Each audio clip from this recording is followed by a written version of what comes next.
Landscape Photography World, the podcast for everyone passionate about landscape photography. I'm Grant Swinburne. I'll be your host on this show, discussing the world of landscape photography. This time I'm talking to Amber Minto about her landscape photography journey. A family portrait and landscape photographer based in Sydney, Amber's journey began when she was in high school.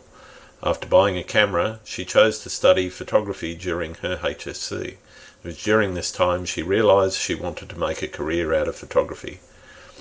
Since she completed her Diploma of Photography Imaging in 2018, Amber has spent time exploring New South Wales and New Zealand, capturing the beautiful scenery Earth has to offer.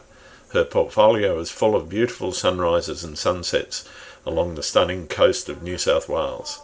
Amber loves a good road trip and spending time exploring new places. We discuss the value of formal photography education and how that has shaped her vision and work ethic. I hope you enjoy the show.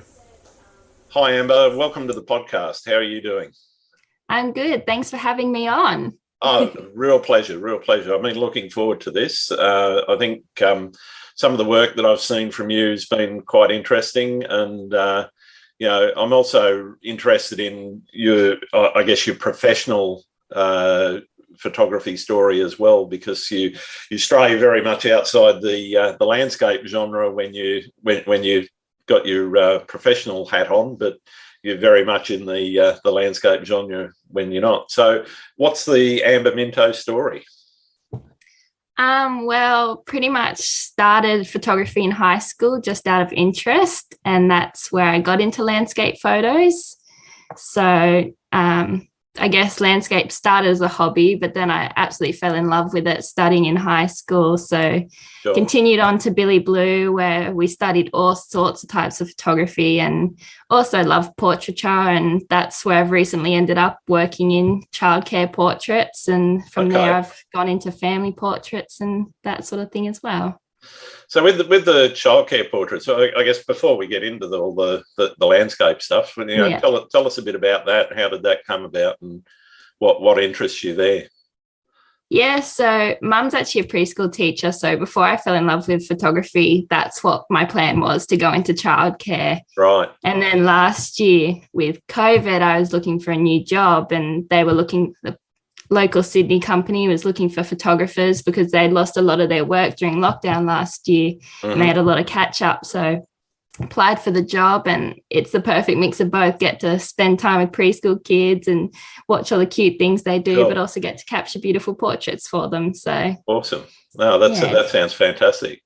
And good. I guess so have you gone full time professional, or are you just doing it on the side, and you've got it's a side hustle and you've got another gig? So the preschool photos, I'm doing contract work for them. So that's pretty much what I'm doing most weekdays. And then I'm also working towards getting my own family clients and doing family photos and that sort of thing. So it is currently full time. Yeah.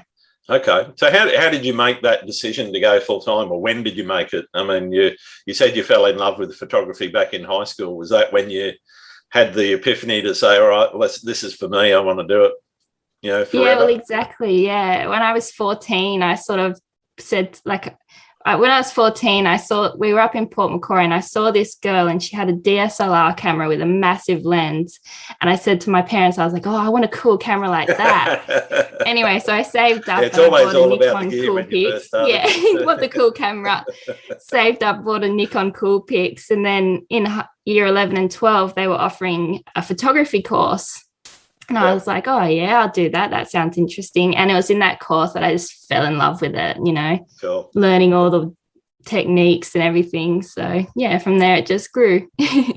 Excellent. So what was it that made you sort of fall in love with it? What aspect of it? Was it the creativity, or the, just being out in the landscape, or a bit of both? Or Yeah, I mean, definitely the creativity. You get that in portraiture and landscape, which is what I love.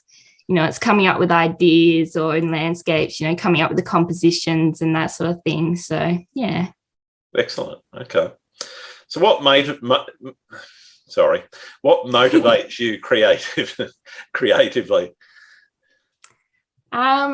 In terms of landscape, I guess it depends on the place. Different places create, I guess, different emotions, especially depending on, clouds. If you get those really bright skies, they're really happy pictures, but then you can also create really moody, landscapes. I like bad weather sometimes because exactly. bad weather makes Sometimes bad weather's good. Yeah, that's right. Yeah. So, I mean, it depends on how wet you and your gear wants to get. Yeah. Exactly. But yeah, I mean, for me, that's as soon as the heavens open, it's a signal to go and find a waterfall somewhere, because exactly, you're going to get some flow. Yeah, definitely.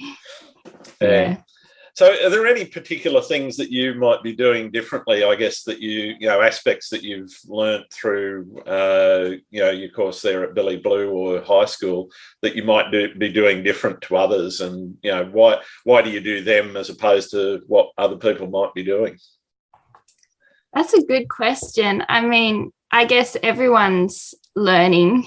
So, you might meet photographers who are still out there on auto, learning composition and that sort of thing, which obviously, is something you can learn by yourself or learn in a course. I wouldn't say that I'm doing anything differently to other people who have self-taught themselves, ISO, aperture and shutter speed, that sort of thing. But then again, doing the course, I was being trained by, photographers who are out there working in the industry. Yeah. And all of them have so many different, techniques and little secret tricks that you'd pick up from them. So you never know. I think that's definitely, one of the benefits for, I mean, I guess, watching YouTube videos and whatever, you do pick up somebody's not so secret tips because they're broadcasting. Yeah.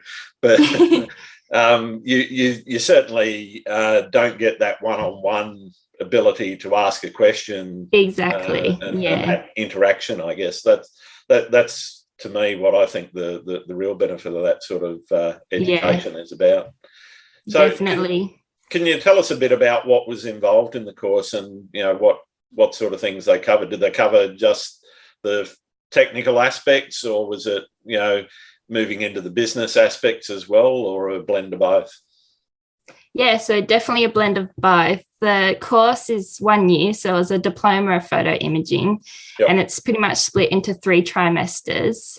So the first trimester, you're doing your basics, you're learning about lighting, you're learning about your your ISO triangle, all that sort of stuff. You're really getting to know how to use your camera and flash and everything like that. The second semester, that's when they start focusing on the different types of photography. So we did a commercial class, which covered fashion, food photography, all that sort of thing. And all your set-piece photography. Yeah, exactly. Get the lighting right. Yeah, that's it. And then we also did like media and documentary sort of photography. We covered that. They also do things like color management. So you're learning how to get your picture from the camera ready to print, that sort of thing, which I found really interesting. Yeah. And then the last term is very business, like, your business plan, ways to get out there. Setting you up so that you can actually go and set your business up. Yeah. Right. So when you're talking about the printing, do you print a lot of your own work for yourself or clients, or? Yeah, I do. I've actually got my own printer here, so I print everything by myself. I think there's no better way, honestly, than print. Like, you can look at pictures on the image on computers or Instagram and that sort of thing, but to see them blown up on the wall, like, nothing beats it. There's nothing better than printing. I do big stuff on the wall as well as books. I mean, I've probably got about 10 or 15 books that I've printed. Either and it's a mix of your typical landscape stuff that you might see me do on Instagram, and a bit of family stuff if we're on a holiday. We went to Japan a few years ago, or went to Peru, and come back with thousands of shots, and then you've got to sift through them and work out what's going to go into your book, and then it's very expensive because I'm up to 125 pages instead of the cheap deal they're doing for a 20-page book. Yeah. But it's definitely worth printing. I totally agree. I think the way that printing has changed from where it used to be when I was younger, and growing up with having to wait a week for your prints to come back in a little envelope, and then you'd stick them into into the photo album. That's very, very different, but in a way it also has that same tactile feel to it, I think. Exactly. You might wait a week, but you're getting this book that's ready to sit on a coffee table or in a bookcase. Exactly. Or whatever. Yeah. So I think too is with those, I've made photo books as well, and so have Mum, and she does all the family photos, but it's having those memories there to look at. You're not scrolling back through your phone trying to find things, and done that plenty of times. Yeah. I actually did something the other day. I archived pretty much everything that was on the camera roll on the phone, and just deleted everything off the phone. So at the moment, I think on my camera roll, I've got what I posted yesterday on Instagram and what I posted today on Instagram, and that's it. And a couple of other shots that I might have taken in between, but I just sort of, I've just got into the habit now of just culling it and not having all of these hundreds of shots floating around, I don't know. It just makes it easier to manage the phone too. Definitely. Not taking up space. That's another big deal. So how's you said you're doing portraits. I mean, the current lockdown must be affecting that pretty seriously. Yeah. So how are you staying motivated at the moment with the current restrictions, and how are you keeping the business alive and afloat? Well, it's been difficult, that's for sure.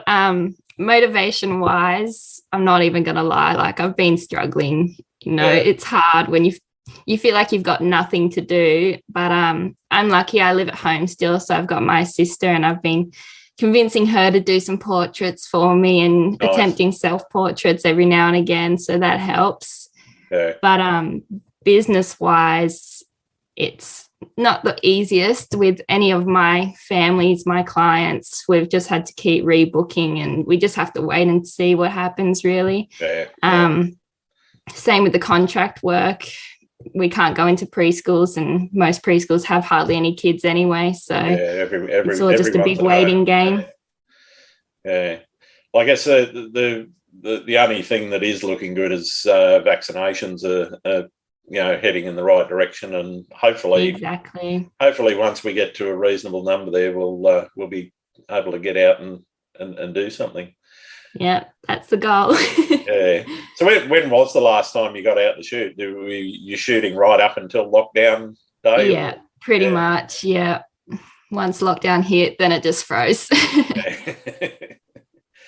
So whereabouts was that? Where did you get to? I've just been all around Sydney, really. For the portraits, we shoot preschools all over Greater Sydney, so travel quite a bit for that. I was meant to be on the South Coast the second week of lockdown, so that was a shame. Was really excited for that trip, but hopefully afterwards. Is that the plan after lockdown? Is that your Definitely. first? That's number one on the list. Yeah, due for a trip down there. Definitely. Yeah, no, it's one of my favourite spots too. There's so much to shoot; it's endless. Yeah, I mean, mind you, I'm not sure where I'm going to go, but I was doing a series on waterfalls down around the Illawarra, so around Macquarie Pass National Park and Minamurra Falls and all of those. And I was planning to sort of try and get to all of them, and just sort of lining it up with a bit of rainy weather to, get nice moody waterfall shots, which was kind of what I was looking for. But that all went on hold. So I don't know whether, it depends on the weather a bit as well when we do get out, as to whether or not I'll continue that project or move on to something else. I'll probably get distracted. I'll see something else that's a shiny object and go and do that.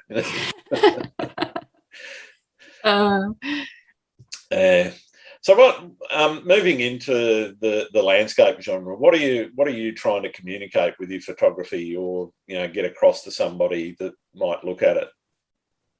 Yeah. Well, with my landscapes, I really try to capture what's in front of me. Like, I really like to keep them simple, natural.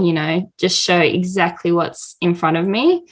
I guess my goal is, though, I really do like that pastel soft kind of look, especially at the moment. That's where I've sort of gone into recently. So I really want to create, images that can be put in a space and, create calm and joy and bring a bit of colour into people's homes. So nice. That's my overall goal. Yeah. And whereabouts what's your favourite sort of thing to shoot? Is it seascape? I know, and you've got a fairly broad portfolio. Is it seascapes? Is it waterfalls, landscapes? What's your favourite? What's the thing that you go to? Look, the coast is probably where I go to, so seascapes definitely. But if I'm in Sydney, my go-to is Hornby Lighthouse. I love that cute little lighthouse. That's one of my favourites, but definitely by the sea, seascapes for sure. Cool. No, I'm with you. I love being knee deep in flow, and trying not to get my gear too wet. Exactly. So you said you're moving into that pastel style. I guess what is it? Is it just the joy that it brings? Is it you just like that sort of feel to it, or? Yeah, I did when I first started out. It was all coloured clouds. Got to get the banger sunrise and really bright colours and everything. But as I've gone on, I've really liked to make just create that soft, peaceful sort of feel in my images, and that's where it's headed. Yeah. Okay. Cool. And what's your routine when you're out shooting?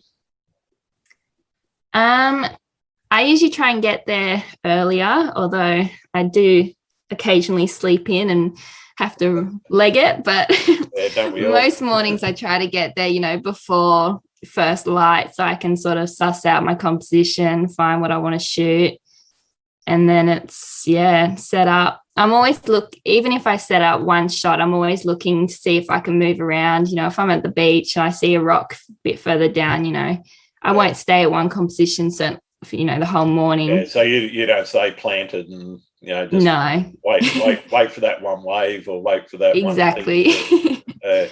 No, I try and get a few different things. So yeah, I'm a bit the same that way. I can shoot, and I do. I can shoot one comp for a couple of hours easily, but most of the time I'll start moving around it.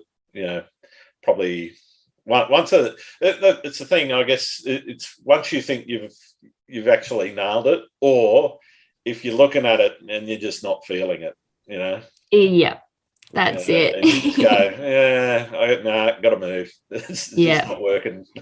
Exactly. Once you get that feeling, there's no point staying and trying to push it. No, definitely not. Not going to work. No, it's just a recipe for disappointment, I think. Exactly, that's it. Yeah. So how many hours do you spend planning a shoot, or do you just go off the cuff and turn up wherever the mood takes you? It kind of depends. Some shoots I'll look where the good clouds are going to be. You know, if the clouds are saying to a high cloud on the up north, then I'm going to head north. Yep. But there's other places like Hornby Lighthouse. I've been there 1,000 times. And every time, you know, I'll walk away and I'll say, oh, hang on, that was an all right composition. So I know that if there's, you know, going to be good weather, that's exactly where I want to be and what I want to shoot. So it depends. I like Hornby. For those that don't know it, it's a small red and white striped lighthouse that sits on South Head at the entrance to Sydney Harbour. And the nice thing about it there is there's compositions both for sunrise, sunset, even middle of the day if you're keen, but also, you know, you can get, if you get in the right spot, you can get a nice moonrise or there's a lot you can do with it. And as you say, it's a really cute little building. You know, it is, isn't it? The shape and the colours of it, and exactly. it really stands out. So it's one of my go-tos as well. I love going there. Mind you, I've got a lot of go-tos. There's plenty of spots to pick from in Sydney, that's for sure. So aside from Hornby Lighthouse, what are you looking for in a location, you know, to try and get a unique perspective or a shot that you don't think anyone else has bagged before? I know that's hard around Sydney, but I know. Like you said, there's plenty of places in Sydney that, you know, you can rock up and there's already, you know, 20 people there. So it is hard to find a composition that hasn't been done. But at the same time, I don't really worry about what everyone else is doing. Like for me, it's what I like. And so if I see something that's done before, I'll do it. But at the same time, I'm always looking for new spots. So yeah, sure. For example, Bronte, like, you know, you can go there and there's 30 people at the pool, but I actually really love jumping up on the cliffs. Yeah. And, you know, you can shoot the whole beach or that sort of thing. Like so many options. I find that Bronte, depends on how bright it is and whether or not there's any surfers out.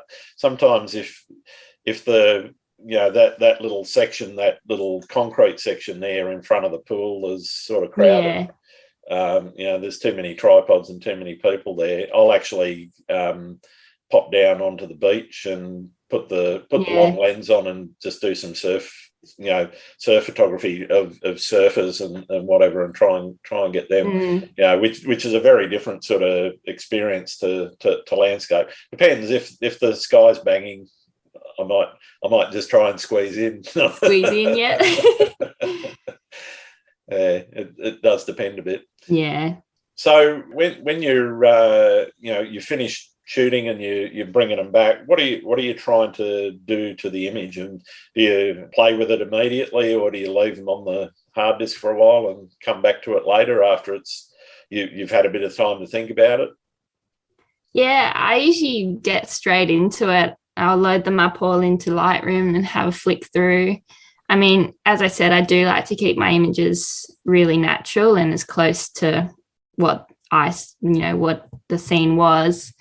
So pretty much Lightroom, I'll just quickly fix exposure, that sort of thing. Won't do too much to it. Same with Photoshop. It's usually just removing people or anything I don't really want in it. But apart from that, I'm a real get it right in camera person.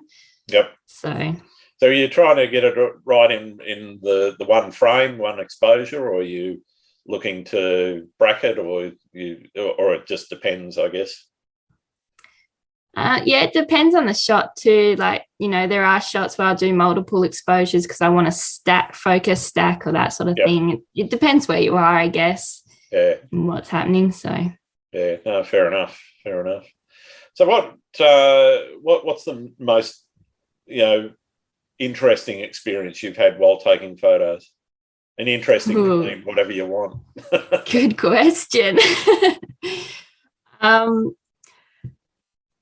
I don't know. There was, I guess, probably the randomest thing that's happened was me and my friends, I convinced them to do a trip to Byron. Yep. And I wanted to stop at Waterfall Way in Dorrigo National Park. So took the Suzuki Swift and I chose to go the quick way on Google Maps, which was the back way. And we ended up running low on petrol. Ended up at this tiny little petrol station in the middle of nowhere. And I swear it was owned by a cult. Because there was a little girl in there and she looked like Annabelle or something from a horror movie. Like, my friends were out of there. You could hear the banjos playing. It was an experience. We finally made it, and we wanted to do, I can't remember the name. I think it's Crystal Falls. Yeah, Crystal Falls. Yeah. We wanted to do that track, so we're going to do the short one. Ended up doing the long one. Yep. You know, it's late in the afternoon. It's been a good day. We did get some pictures. I did get a picture I was happy with, but at the end of the walk, I was so excited to be over that I turned around cheering to my friends, and when I turned back around, I went straight into a tree. Ouch. Yeah. So that's about as good as it gets. Oh, wow. You didn't break any gear, though. No, the gear's always fine. The gear always comes first, isn't it? Yeah, definitely. Oh, that's the seascaping and waterfall. You know, I'm often picking the tripod up and holding it above my head to keep it out. As long as the camera's not wet, it's fine. That's right. That's absolutely right. I do have a rain cover, but I rarely ever use it. I just find it to be an absolute pain in the backside. So what do you think you've learned about the world through photography? Ooh, that's another good question. What have I learned about the world? I guess if we're talking about people, I've learned that there is a lot of support out there. Yeah. You know, we've probably got one of the best communities. You know, everyone's so supportive, especially, I know I've met so many people here in Sydney through photography. You know, they all make really good friends, and everyone's interested in what everyone's doing, and pretty good like that. And what are the 4 things you can't live without? Ooh, I mean, I love my camera. So that's got to come with me. Can't live without chocolate, that's for sure. Can't live without family. I need them. You know, they're my biggest support here. Number 1 fans. They've been really good. You know, my sister, I can still convince her to jump in for portraits, and Mum's always willing to come out for a sunrise if I'm going. So they're awesome to have. And lastly, I guess pizza. Pizza, all right. Love pizza. Well, I'm not going to ask you that question just yet, but that's coming up. All right. So how do you see social media and the way that it's going in relation to, you know, not just your photography, but photography in general? You know, do you see it as a positive, having a positive impact? I know it has some negative impacts, but, you know, what do you see as its positives? I mean, going back to community, there's so much support out there. Yeah. But also it's such a great way to reach out to clients. Like, it's just another way to show off your portfolio and reach potential clients and that sort of thing.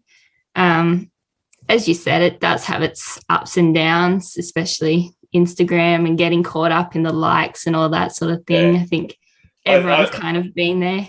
I think when they did turn it off, I think they've turned it back on, but when they turned off the ability to see people's likes, that was the best move they ever made. But I agree. 100%. I think they backtracked, unfortunately, but you know.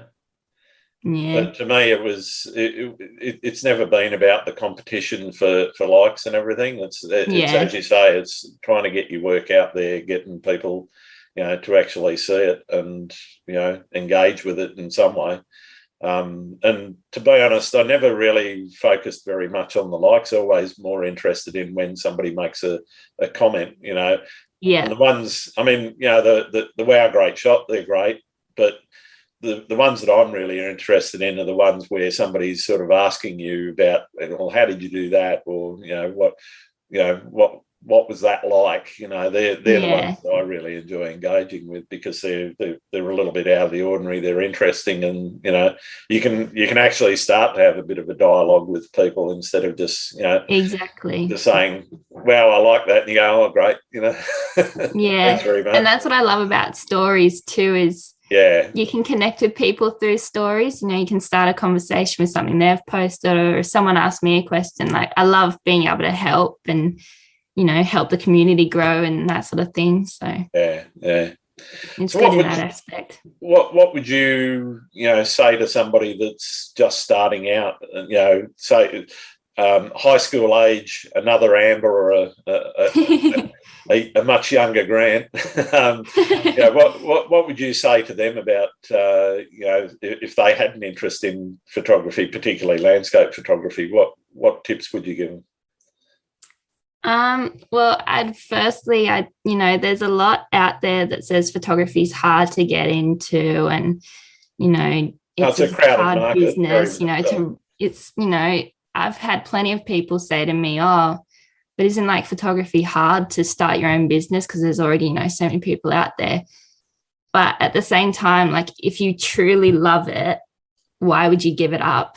You know, it's at the end of the day, all that hard work is worth it. Like, I love going to work and photographing families or capturing beautiful landscapes to fill homes with, you know, Yeah, nothing beats it. So yeah, I totally. definitely start with that. Well, that's the thing. I mean, if you can do something you love, you know, why not make money out of it if you can? You know, I guess Exactly. if it does start to become a, you know, a chore and something that you don't like, well, I always say stop doing it. You know, Yeah. but yeah, Yeah, that's if you true. can make money out of something that you really enjoy doing, well, yeah, great. Yeah, Yeah. exactly. So, what is the best thing about being a photographer? Um, Landscape wise, it's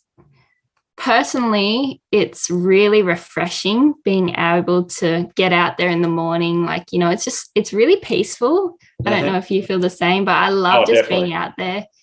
Even if you're alone, you know, somewhere quiet, it's just a super peaceful experience, and nothing beats that. But then also being able to create images that people want to put on their walls, you know, Yeah, it's a great feeling. And then portrait wise, I mean, you're creating memories for these families, and yeah, that's what better right. thing Yeah, than that?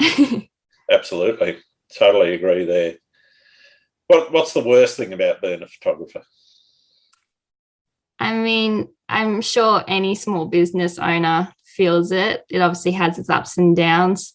I mean, look at now, you know, I've got no work, so it's definitely down at the moment. Yeah. But, you know, so probably the worst thing is it can take a while to start up. Mm-hmm. And I mean, I struggled with a bit of self-doubt, especially at the beginning, but now that my business is starting to grow, you know, it all puts it in perspective, and I love it. So Yeah, yeah. I guess, you know, everybody has that imposter syndrome. I think, you know, yeah. in everything they do. I mean, I've been in an IT career for many more years than I care to remember, and Mm. I still look at what I'm doing sometimes and go, should, should I be here? It's not, am I good enough? I kind of got from the fact that I'm actually, you know, made a quite nice career out of it, that Yeah, I'm good at what I do. But you know, you do sit there sometimes and go, well, you know, am I in the right place? exactly. It can sneak up on you, but at the end of the Yeah, day, you got to you just push have it to back remember you're down. doing what you love. That's it. That's exactly it. Yeah. And if you do love what you do, then you know it makes it all the easier. I think, you know, and Exactly.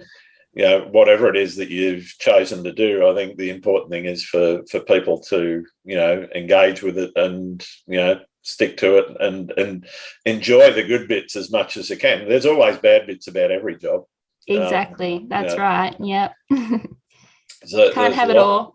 No, that's it. There's a lot of things I don't like doing, but you know, there are also a lot of benefits and a lot of things that I do like doing. You know, but one of the things that it has enabled me to do is quite a lot of travel and in particular, buy a bit of gear and do, take the time to do some photography, And so it's things like that that I think make all the difference, whether it's a career in photography or a career where photography's, I guess a hobby. It's a bit more than a hobby for me. It's more of an obsession, but for me, it's about making sure that you enjoy yourself, and you've only got one life. You might as well use it well. 100%. So, who, I guess, was one of your biggest influences in terms of getting into photography at the beginning, and or through the education piece? Are there any particular photographers that you sort of look to for inspiration, or look to for what you see as being something to strive for? Yeah, I mean, when I first got into photography and the whole Instagram world, Brett Wood was one of the first photographers I followed.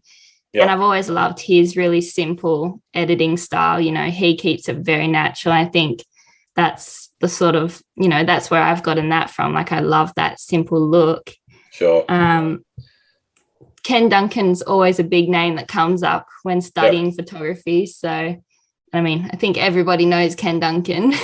Yeah, everyone's certainly heard of him. And I mean, there's some people that love him and love his work, and there's other people that look at it and go, no, not for me. And so that's every photographer, I think, Exactly. There's always going to be love and someone they don't. Yeah, there's always going to be haters, and there's always going to be people that adore it, Exactly. Even if it's only one. So who else? Sorry, I kind of interrupted. Melissa Finley. She's a travel photographer. I love her work. She's got some amazing images from all over the place. Also Art Wolf. Yeah. Love his work. Some incredible pictures. Absolutely. Some of his stuff is just insane. Yeah. So who do you think, I guess, is out there in the Sydney scene that you sort of have spotted recently that, you think's worth giving a shout out to? And, are there anyone, and they don't have to be Sydney here, but anyone that you think, you'd like me to talk to on the podcast in future episodes? I mean, in Sydney, there's plenty of people. You bump into new faces all the time out here. Yep. I mean, I've got so many friends. It'd take a few to get through them. Don't have to list them all. Yeah. just the good ones. It goes through the whole Instagram following. I mean, I know some awesome guys. Matt Lambie, he gets some incredible work. Jason Zhu, he's a really good friend, and he's got some good shots as well. I could go on and on. No, that's fine. That's fine. I guess, you've been waiting for the most important question, of course. Pineapple on pizza. I have to say yes. Sometimes a Hawaiian just hits the spot. Yeah, no, I'm with you. Yeah. I got to ask, do you know Serena Jackson? I have, yes. I haven't met her, but I've heard of her. I did a recording with her a little while ago, and she asked me back a question: violent crumble or crunchy? Oh, violet crumble. Yeah, I'm the same. That's the original and best as far as I'm concerned. And I really like the old school purple wrapper. Yeah, exactly. Got some in the cupboard right now, actually. Nice. All right. Well, thank you so much for taking the time to talk to me. No problem. Thanks for having me. It's been an absolute pleasure. And fantastic to hear about how you've got into photography and how you do your thing. Where can people find your work? So I've got a website, www.amberminto.com, or my Instagram is amber.minto. Fantastic. All right. Well, thank you again. And thanks for listening to Landscape Photography World. I hope you enjoyed the show, and keep listening because I'll be joined by some great guests in upcoming episodes. You can find my work in this podcast at grantswinburnphotography.com. I'm also on Instagram, Twitter and Facebook. I'm Grant Swinburne and hope to see you out shooting soon.